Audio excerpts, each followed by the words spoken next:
அந்த தஞ்சாவூரில் விஜய் அவரோட பரப்புரையில் ஆக்சிடென்ட் நடந்தது. நான் பர்சனலாக என்ன சொல்ல வரேன் அப்படின்னா, பைக்கை வந்து முக்கியமாக வந்து கொஞ்சம் அவாய்ட் பண்ணுறது வந்து ரொம்ப நல்லது. அவர் வந்து வழி நடக்க போகிறாரு, அதே வழியில் தான் திரும்பி வராரு. நின்று பாருங்கள், இல்லை ஓடி போய் கூட பக்கத்தில் நின்று பாருங்கள், ஃபோட்டோஸ் எடுங்க, வீடியோ எடுங்க. அதேமாரி பைக்கில் போகிறீங்க அப்படின்னா ஹெல்மெட் போட்டுட்டு போங்க. இது மூலிமா விஜய் அவர்களை தான் வந்து திரும்ப வந்து கெட்ட பேர் அப்படின்றது இருக்குது. ஏன்னா போலீஸ் சைடில் வந்து அவருக்கு பர்மிஷன் அப்படின்றது கொடுக்க மாட்டாங்க. ஏன்னா அவங்க முக்கியமாக புரிஞ்சுக்கணும், அவங்க வந்து ஆட்சியில் இல்லை, புதுசாக ஆரம்பித்த கட்சி. ஸோ அப்படின்றது போகிற இடத்துல எல்லா இடத்துலையுமே வந்து அவங்க நினைக்கிறது வந்து நடக்காது, நடத்தவும் விட மாட்டாங்க. ஸோ அந்த மாதிரி சூழ்நிலை நடந்துட்டு இருக்கு. இப்போ இதே மாதிரி திருப்பி பண்ணிகிட்டே இருக்கிறதுனால அடிப்பட்டவங்க ஹாஸ்பிட்டலில் போய்ட்டு அட்மிட் ஆகிடுறாங்க. அதே மாதிரி இந்த பக்கம் விஜய் வந்து நிறைய பேருக்கு பதில் சொல்ல வேண்டியதாக இருக்குது. ஸோ இது வந்து என்னோட ஒப்பீனியன். இந்த மாதிரி பார்த்து நடந்துக்கிறது வந்து ரொம்ப நல்ல விஷயம் அப்படின்றத நினைக்கிறேன். திருச்சி மாநாடு போட போகிறாங்க. திருச்சி 3வது இது விஜய் அவர்களுடைய 3வது மாநாடு எங்கே அப்படின்றது நிறைய பேர் வந்து பேசிகிட்டு இருந்தாங்க. 3வது மாநாடு கோயம்புத்தூர் அப்படின்னு சொன்னாங்க. இப்போ ரீசெண்டாக வந்து திருச்சி அப்படின்றத சொல்லியிருக்காங்க. அது ஒரு பேச்சும் பொருளாக இப்போ வந்து ஸ்டார்ட் பண்ணியிருக்காங்க. அதுக்கு பர்மிஷன்ஸ்லாம் வந்து நிறையா இருக்குது. ஏன்னா மக்கள் கூட்டத்துக்கோ நிர்வாகி கூட்டத்துக்குமே அவ்வளோ கண்டிஷன்ஸ் அப்படின்றது வந்து சொல்கிறாங்க. இப்போ 3வது மாநாடு அப்படின்றது அமைஞ்சிச்சுன்னா ரொம்ப நல்ல விஷயந்தான்.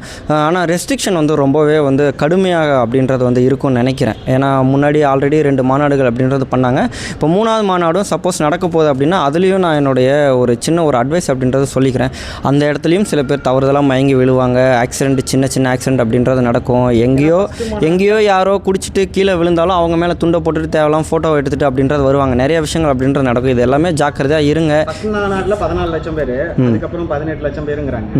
கண்டிப்பாக இப்போ இன்னும் விஜய்க்கு நிறைய கண்டிப்பாக அதிகமாக தான் வரும். ஆனால் அதை வந்து சொல்ல மாட்டாங்க. அஃபிஷியலாக வந்து யாரும் சொல்ல, அதான் கவர்மெண்ட் தான் சொல்லணும். அஃபிஷியலாக யாராக இருந்தாலும் விஜய் சைட்லேருந்து சொன்னால் வந்து ஏற்றுக்க மாட்டாங்க. கவர்மெண்ட் சைட்லேருந்து அதை வந்து சொல்ல மாட்டாங்க. அதையும் மீறி அவர் வந்து மாநாடு போட்டு சக்ஸஸ்ஃபுல்லாக காட்டிட்டார் அப்படின்னா அதை வந்து நிறைய பேர் காப்பி அடிக்கிறது ட்ரை பண்ணுவாங்க. இப்போது திருச்சி மாநாடு எப்படி கேண்டிடேட் அறிவிக்கிறதுக்கு வாய்ப்பு இருக்குங்களா, இல்லை கூட்டணி ஏதாவது அதுக்குள்ளே வரும்னு எதிர்பார்க்குறேன்? எனக்கு தெரிஞ்சு கேண்டிடேட்டை விட டிஎம்கே, ஏடிஎம்கே அவங்கெல்லாம் கேண்டிடேட் இப்போ நிறுத்தினதுக்கு யாரெல்லாம் எங்கே இந்த தொகுதியில் நிற்க போகிறாங்க அப்படின்றதெல்லாம் தெரிஞ்சுக்கிட்டு தான் வந்து டிவிகே அப்படின்றத வந்து பண்ணுவாங்க. ஏன்னா அவங்க வந்து புதுசாக ஆரம்பித்த கட்சி ஜெயிச்சாகணும் அப்படின்ற ஒரு வீரியத்தில் வந்து உழைச்சிட்டு இருப்பாங்க. திருச்சி மாநாடு சப்போஸ் வந்து நிறைவேற்றப்பட்டது அப்படின்னா அதில் என்ன சொன்னால் கோரிக்கைகள் வந்து கண்டிப்பாக வந்து சொல்லுவார் அப்படின்றத நினைக்கிறேன். இப்போ ஆக்சுவலி கோரிக்கைகள்லாம் வந்து இப்போ தான் வந்து ஸ்டார்ட் அப் பண்ணியிருக்காரு. ரீசெண்டாக தஞ்சாவூர்லலாம் வந்து ஆரம்பிச்சிருக்க விவசாயிகளுக்கு சப்போர்ட்டிவாக நிறையா கோரிக்கைலாம் சொல்லியிருந்தார். ரொம்ப இம்ப்ரெசிவாக இருந்தது. முக்கியமாக அது வந்து யோசிக்கக்கூடிய விஷயமா இருந்தது. அதில் வந்து பாராட்டுகள் என்னுடைய சார்பாக. ஓகே, இப்போ அவர் வந்து விஜயை வந்து ஒரு இலுமினாட்டி சிம்பிள். அவர் வந்து இங்கே இருக்கிறவங்களுக்காக வேலை செய்யலை. அவர் ஏற்கனவே படத்துலலாம் நிறைய வேலை செஞ்சாரு.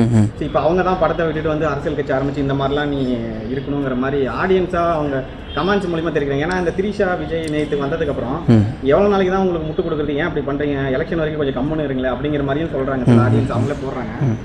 சில பேர் இல்லை இலுமினாட்டி தான் இவங்களை வந்து இவரை இயக்குறாங்க, இவர் விருப்பத்துக்கு இவர் செய்யலை அப்படிங்கிறாங்க, இவர் விருப்பப்பட்டு செய்யலை அப்படிங்கிறாங்க. இதெல்லாம் எப்படி பார்க்குறீங்க? இந்த இலுமினாட்டி அப்படின்றதே வந்து ஒரு இமேஜினேஷன், ஒரு தாட்டாக தான் இருக்குது. அது வந்து ஒரு எந்த ஒரு இமேஜினேஷனாகவே இருந்தாலுமே சரி. இப்போ ஒரு கடவுளே வந்து ஒரு இமேஜினேஷன் தான். ஏன்னா கடவுளே ஒரு இமேஜினேஷன் இருக்கும்போது அது வந்து உண்மையாக பொய்யா அப்படின்ற பட்சத்தில் வந்து ஏதோ ஒன்று நம்ம ஒரு நம்பிக்கையில் வந்து கும்பிட்டுருக்கோம். அதேமாரி இலுமினாட்டி அப்படின்றது வந்து ஒரு எழுத்து மூலியமாக நீங்கள் எழுதினா மட்டும்தான் அது வந்து உண்மை அப்படின்றது வந்து கண்ணுக்கு தெரியுமே தவிர முழுக்க அது ஒரு என்ன சொல்கிறது இமேஜினேஷன் வேர்ல்டாக தான் இருக்குது. அது ஒரு இலுமினாட்டி அப்படின்றது நம்ம ஊரில் பேச்சும் பொருளாக்குனது யாருன்னா வந்து பாரிசாலன் அவர்கள். அவர் வந்து ஆரம்பத்தில் இலுமினாட்டி அப்படின்றது ஆரம்பத்தில் சொல்லும்போது வந்து செம சிரிப்பாக தான் இருந்ததுக்கு ரீசன் ஏன்னா பிகில் படத்தில் ஒரு பாட்டு ஒன்று இருக்கும். அந்த பாட்டில் விஜய் அவர்கள் வந்து ஒரு ட்ரையாங்கிள் ஷேப்பில் அதுக்கு நடுப்புற ஒரு கண்ணு ஒன்று இருக்கும். இது வந்து இலுமினாட்டி கைக்கூலி அப்படின்னாரு. சரி, அதை கூட வந்து கொஞ்சம் யோசிக்கலாமோ அப்படின்ற மாதிரி இருந்துச்சு. சரி, அதுக்கடுத்து மாஸ்டர் படத்தில் எம்முக்கு அடுத்து மாஸ்டர் அப்படின்ற வேர்டில் வந்து எம்முக்கு அடுத்து ஏ அப்படின்ற ட்ரையாங்கிள் ஷேப் அப்படின்றது இருந்துச்சு. அது வந்து இலுமினாட்டி சிம்பிள் அப்படின்னாரு. அதுக்கப்புறம் அதோடைய ஃபஸ்ட் லுக் போஸ்டர் வந்து இப்படி கை காமிச்சு வச்சிருப்பார்.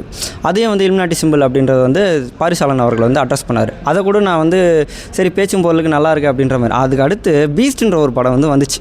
அதில் வந்து ஹலமத்தி அரபிக் குத்து சாங் அப்படின்றது வந்தது. அந்த படத்துடைய அரபிக் குத்து சாங் வந்து லிரிக்ஸர் வந்து சிவகார்த்திகேயன் அவர்கள். அவரே வந்து அந்த லாங்குவேஜ் வந்து ஜிப்ரிஷ் அப்படி தான் குழப்பி வந்து எழுதியிருப்பார். திருப்பி அரைச்ச மாதிரி என்ன எழுதுன்னு தெரியாமல் அந்த பாட்டுக்கு வந்து உயிர் கொடுத்ததே வந்து அனிருத் அவருடைய வாய்ஸும் மியூசிக் மட்டும்தான். இதில் வந்து எங்கேயோ எடுத்துகிட்டு போயிட்டு ஏதோ யூதர்களோ ஏதோ ஒன்று கருப்பு கலர் ட்ரெஸ்ஸு என்னமோ வந்து விஜய் அவர்கள் தான் பிளாக் அண்ட் பிளாக் கண்டுபிடிச்ச மாதிரியும் இப்போ இந்த மூமெண்ட் ட்ரெஸ்ஸு இதுதான் வந்து அவங்களுடைய சிம்பிள் இலுமினாட்டி சிம்பிள், இவங்கெல்லாம் இப்படி தான் இருப்பாங்க அப்படின்ற மாதிரி வந்து எங்கெங்கேயோ போயிட்டு எங்கெங்கேயோ வந்து சேர்த்த மாதிரி இருக்குது. இது எதுக்கு அப்படின்னா, இலுமினாட்டி அப்படின்ற ஒரு விஷயத்தை வந்து கொண்டு வரதே எனக்கு தெரிஞ்ச வந்து பாரிசாலனும் அப்படின்ற மாதிரி தான் இருக்குது. சில விஷயத்த பேசாமல் இருந்தாலே வந்து நல்லது அப்படின்னு நினைக்கிறேன். இப்போ ஒரு இலுமினாட்டி அப்படின்னா, இப்போ ஒரு இமேஜினேஷனுக்கு வச்சுப்போமே, ஒரு பேச்சுக்கு சொல்கிறேன்.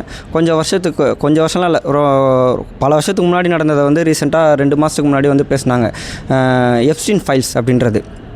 அதில் வந்து நிறையா விஷயங்கள் வந்து நடந்துச்சு. சின்ன குழந்தைங்கள் அப்படின்ற மாதிரி ஒன்று வந்து நரபலி அப்படின்ற மாதிரிலாம் இருந்தது. நியாயப்படி பார்த்தா அவங்களாம் வந்து கிறிஸ்டியன்ஸ். இப்போது லியோ படத்தில் வந்து கிறிஸ்டியானிட்டியில் எங்கே நரபலி இருக்குது அப்படின்ற மாதிரி ஒரு பேச்சு பொருளாக இருந்துச்சு. அந்த படமே வந்து ஒரு கமர்ஷியல் மூவி தான். இப்போது அது வந்து ஒரு உண்மையாக இருக்குமோ அப்படின்ற மாதிரி சில பேர்லாம் வந்து நான் மீம்ஸ்லாம் வந்து பர்சனலாக நான் வந்து பார்த்தேன். ஏன்னா அவங்க கலாச்சாரம் என்ன தான் இருக்கட்டும், இப்போ இந்தியாவிலுமே நல்லவனாக இருக்கட்டும் கெட்டவனாக இருக்கணும், கலாச்சாரம் இங்கே வந்து இந்து மதம். அதே மாதிரி ஃபாரினில் வந்து அமெரிக்கா சைடில் வந்து கிறிஸ்டியன் மதம் கலாச்சாரம் அப்படின்றது. இப்போ எப்ஸ்டீன் ஃபைல்ஸில் எடுத்துப்போமே, அவங்க நரபலிலாம் கொடுத்தாங்க அப்படின்னா வந்து ஏதோ ஒரு வகையில் அதை கடைபிடிச்சதுனால தான் நரபலிக்கு வந்து போயிருக்காங்க. ஸோ அது வந்து 1990கள் 80களிலே வந்து ஸ்டார்ட் ஆன ஒரு விஷயம். அது வந்து நமக்கு இப்போ தான் வந்து தெரியுது. அதை ஒருவேளை இவங்கெல்லாம் சின்ன ஒரு விஜய் வந்து கிறிஸ்டியானிட்டியில் இருக்கிறனாலே, அவங்க அப்பா கிறிஸ்டியானிட்டியில் இருக்கிறனால இதெல்லாம் தெரிஞ்சிருக்குமா அப்படின்றதுனால அது ஒரு சின்னதாக ஒரு விஷயம். லியோ படத்தில் ஒரு நரபலி அப்படின்ற மாதிரி ஒன்று கொடுத்தாங்க, அதை வந்து விஜய் வந்து இலுமினாட்டி கைக்கூலி அப்படின்ற மாதிரி இருந்தாங்க. இதெல்லாம் வந்து நம்ப வந்து கூடிய மாதிரி இல்லை. ஏன்னா விஜய் அவர்கள் வந்து இங்கே இருக்கிற பிரச்சனையை தான் அவர் வந்து அட்ரஸ் பண்ணி பேசிக்கிட்டே இருக்கார்.